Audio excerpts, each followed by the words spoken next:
Les damos la bienvenida al taller de creación literaria para escritores. La dirección del taller está a cargo del escritor Juan Diego Mejía y busca fortalecer a escritores con proyectos narrativos en curso que requieran acompañamiento en la creación literaria centrada en el género narrativo, cuento, relato, crónica y novela. Bueno, quiero pues, para que empecemos, hacerles como un anuncio y es que para el sábado vamos a tener un invitado que es Pablo Montoya. ¡Ay, qué maravilla! A las 9:30 vamos a hablar de novela histórica. Yo le pedí pues que que habláramos una hora y que fuera ese el tema. Entonces, Genial, genial. el texto que les mandé de Saramago puede servir como para orientar esa conversación. Él tiene un libro de ensayos de novela histórica genial, colombiana. Pablo. Pablo, sí. Sí, ese es su mundo.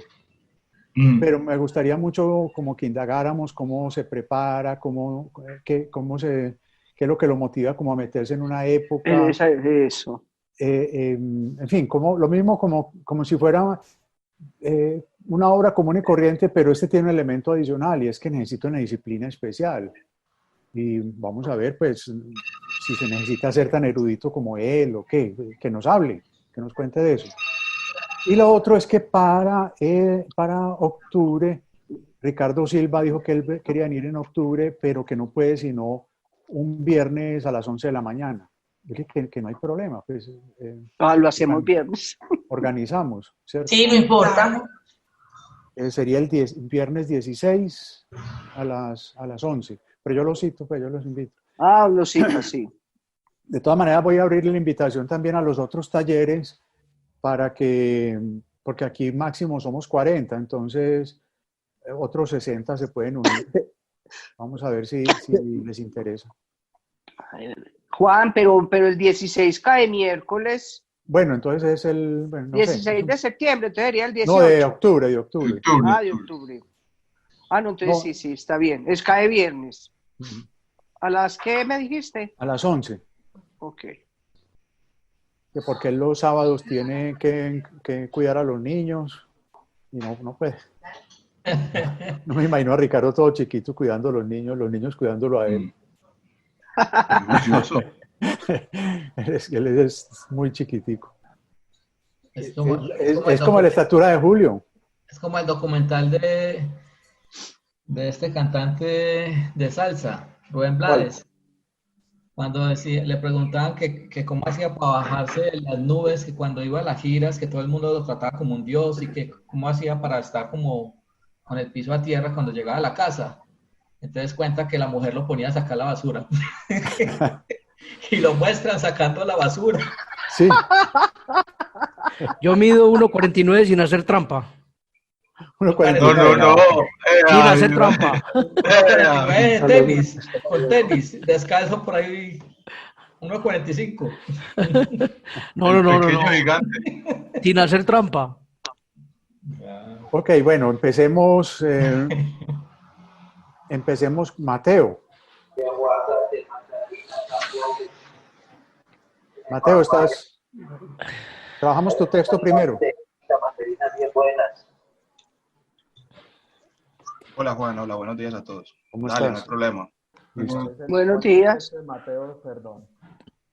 ¿Cuál es el de Mateo? ¿Cuál es, por favor? Es el de Los cuentos cortos. los cuentos cortos, ¿cierto, Mateo? Gracias. Estamos listos. Juan, vos has subido los últimos audios. Yo no los he visto. Sí. Pero no sé si, de pronto no sé si fue que no lo subí, el último no lo subí al Drive, pero sí los he subido. Voy a revisar el último, porque es que yo los bajo, cuando me llegan, los bajo y los mando a la biblioteca. Pero Okay. y he tenido la costumbre de subirlos también al Drive, pero no, en este momento no me acuerdo si el último lo subí, me parece que no. Vale. Blanca se salió, ya entró otra vez. Ok, adelante, compañeros. Bueno, que Sí, yo... un segundo, silencien todos los micrófonos, por favor. Hagámosle caso a Catalina. Ok. Listo. Adelante, Alex.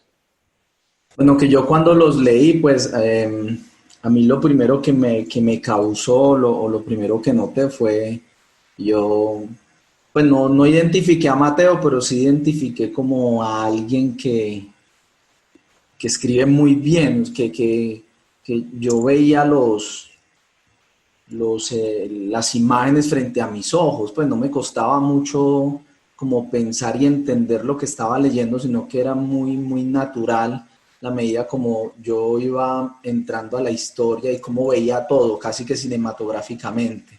Eso me gustó mucho. La manera como están construidas las frases, la manera como se construye las imágenes y cómo lo lleva a uno de la mano hacia, pues hacia la historia y a verla, me pareció que era una cosa muy bien hecha y se ve totalmente orgánica. Entonces eso me impresionó mucho y me gustó mucho la manera como está escrito. Ya le encontré unas cositas que creo que podrían ayudar y es, por ejemplo, en el primer párrafo de Hilos, algo cuando dice aunque, ¿dónde será esta? Ah, sí. La máquina cosía los suéteres al ritmo de la aguja que rebotaba contra la placa de metal, aunque a estas alturas Luciana sentía como si el sonido le astillara en la cabeza. A mí me costó entender esa frase del primer párrafo, porque ese aunque es como oponiendo algo o diciendo que a pesar de una cosa sucede otra, concesivas creo que las llaman esas conjunciones. Y entonces ahí me perdía porque después entendí bien que era que pues el sonido estaba en la placa, pero ella lo sentía en la cabeza. No sé por qué no lo entendí de primerazo, entonces como revisar si de pronto es la conjunción, que puede sonar otra, porque como les digo, ese aunque puede ser o puede ser adversativa o puede ser concesiva, entonces uno a veces se confunde en cuál de los sentidos quiere relacionar. El verbo calzar, yo lo busqué en el diccionario y si hace relación más al calzado, a zapatos, entonces también me sacó en un momento el verbo calzar porque no lo encontré como con ropa, más con calzado y con otros sentidos. Hay un momento en que siento que hay como un cambio innecesario en el narrador, que es cuando él dice y vio salir a su mamá. Entonces nos viene hablando siempre de mamá, mamá, como una cercanía, como tengo entendido que es como la hermana a la que está narrando, y de un momento a otro hay como una lejanía que creo que no, pero fue pues en un momento cuando dice y vio salir a su mamá cuando fue a buscar el control metálico con el botón. Entonces,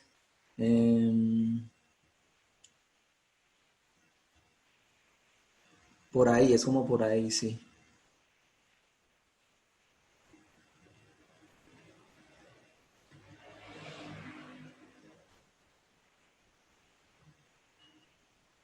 Bueno, el asunto es que como viene hablando de mamá, mamá, y como ese narrador testigo o narrador que es la hermana y de un momento a otro como, y luego vio salir a su mamá y yo entiendo que trata de ponerse desde el punto de vista de Luciana cuando ve salir a su mamá, pero vio salir a su mamá de la habitación detrás de ella.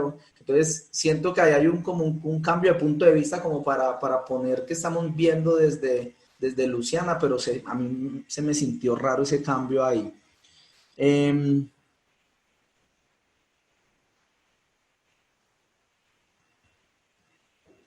Bueno, no encuentro la necesidad o no sé, pues como de por qué narra la hermana, si es que narra, eso fue lo que yo entendí. Y yo siento estos cuentos más como escenas de algo más grande que cuentos terminados en sí mismo, porque por ejemplo, bueno, ahí está el conflicto inocente de la niña y luego eso se va transformando en algo que la verdad yo no alcancé a entender la otra historia que había de fondo quizás.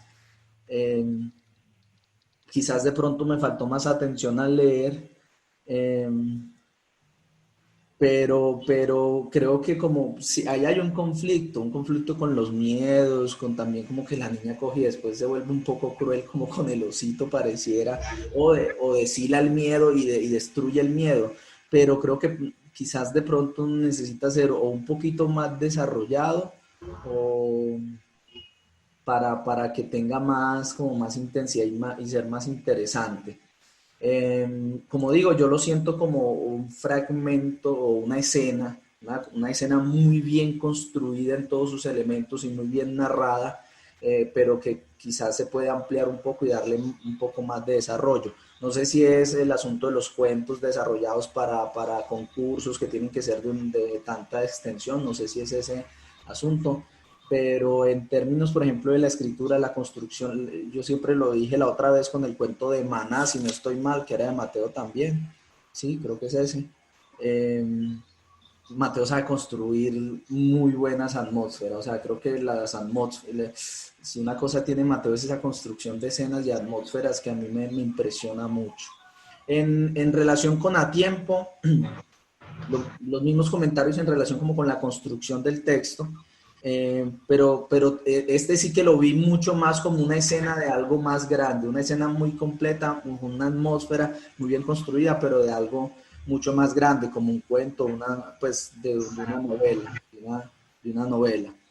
Y ya lo dije, me gusta mucho la capacidad de escenificación, logré tener las escenas frente a mis ojos y la atmósfera es impresionante.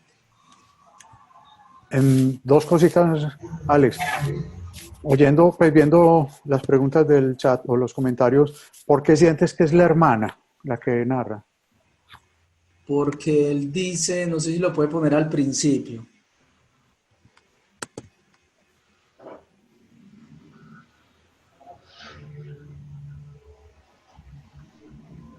Cuando él dice, mecánico, mientras mamá hacía crujir el pedal con cada pisada.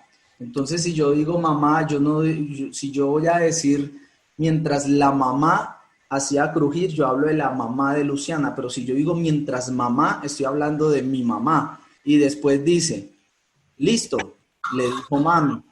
Entonces, cuando le dice listo, le dijo mami, como yo digo, listo, le dijo mami, o sea, estoy diciendo, le dijo mi mamá.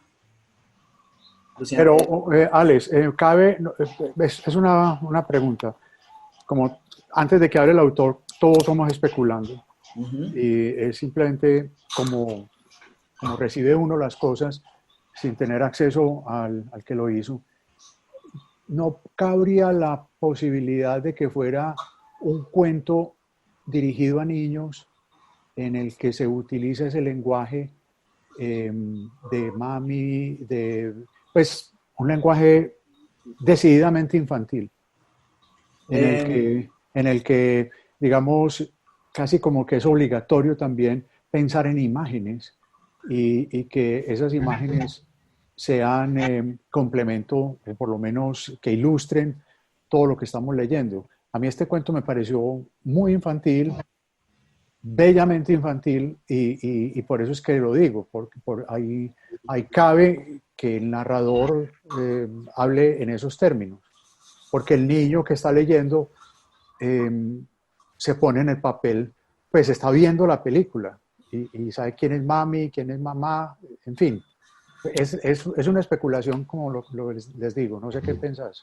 Yo también en un momento cuando lo terminé de leer pensé, acá hay una inocencia manifiesta y hay una especie de trabajo del miedo y de una metáfora y de una construcción de la inocencia y del miedo a partir de la inocencia. Pero en la forma de narrar y en la construcción en que se narra, no es una construcción de un cuento infantil. No lo digo ni por las palabras, sino por el nivel de abstracción en algunos momentos de la construcción de la imagen. Entonces no lo veo como un lenguaje para, pues a pesar de que hay una intencionalidad y hay una inocencia, pero de fondo, detrás de la inocencia yo veo que hay algo más, en realidad, y además algo muy escondido, pero está ahí. Y como esa deconstrucción del miedo y a partir de esa crueldad con el muñeco, no sé qué tan, pues a mí me pareció casi que, de hecho, cuando yo leí el cuento al final dije, hay una inocencia manifiesta, pero es tétrico, esto es casi que un cuento casi que en algún momento me llegué a asustar leyendo el cuento.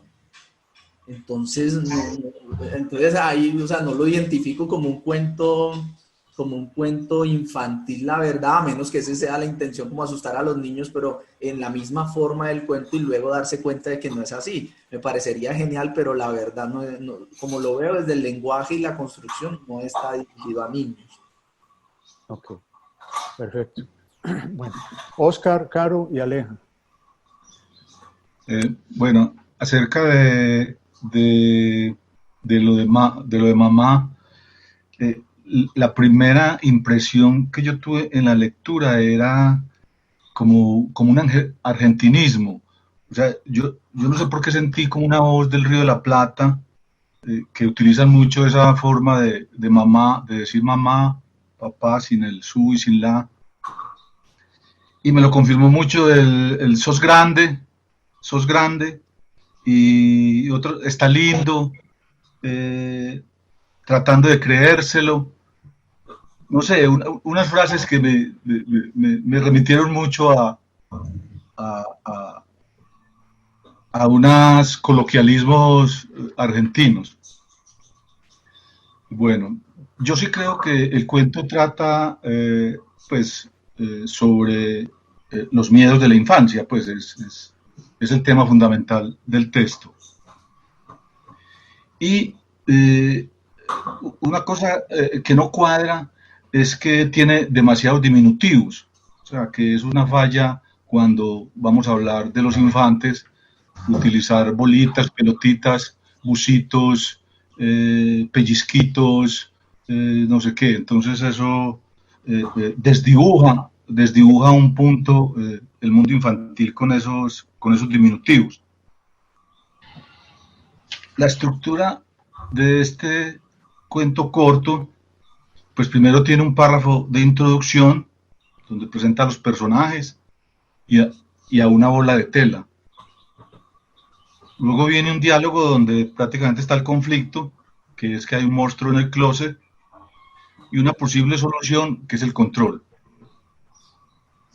El punto culminante es que aparece el monstruo, se genera miedo, se aplica el control, y hay un momento en que ella abre los ojos y ve un peluche gigante.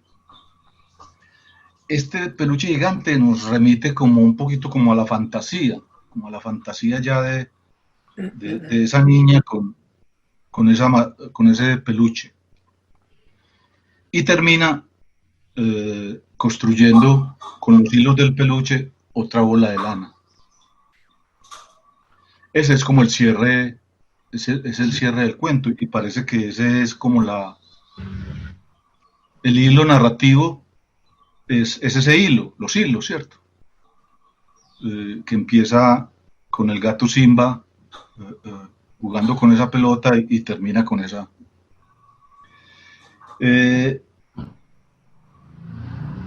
Ya después yo me preguntaba, pues bueno, el cuento a qué conduce o qué me transmite.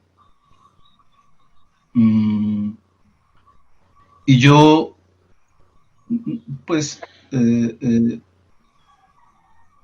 no ubico pues como esa idea que el cuento trata de cerrar o de generar en el lector. Me causó mucha extrañeza y me pregunto, cuando ella abrió los ojos, nunca dicen cuándo los cerró, entonces ahí me descuadré un poquitico. Dice que cuando, como tantas otras noches, se cansó. O sea, uno no sabe si el control fue el que cansó a la mascota o al monstruo, o fue que otras noches se cansó. Entonces ahí me desubí, no entendí eso que pasaba. Hay otra parte que dice que el control perteneció a mi abuela y a tu abuela. No entiendo eso, cómo algo puede pertenecer. Bueno, ahí sí podría ser lo que dice Alex de que sea la hermana, ¿no? Que dice que yo pensé que era, no, ahí está hablando de la mamá la que entrega el control y le dice que perteneció a mi abuela y a tu abuela. Entonces no, ahí me descuadernó. Entonces la pregunta que yo le hago al texto es que no entiendo, no capto como pues qué me transmite el cuento. Si es fantasía, no, porque el miedo no sé si es el suspenso, no sé si es el miedo, no sé si es fantasía. Entonces que tal vez por lo corto, quedé un poquito como desubicado. Ya. Ok.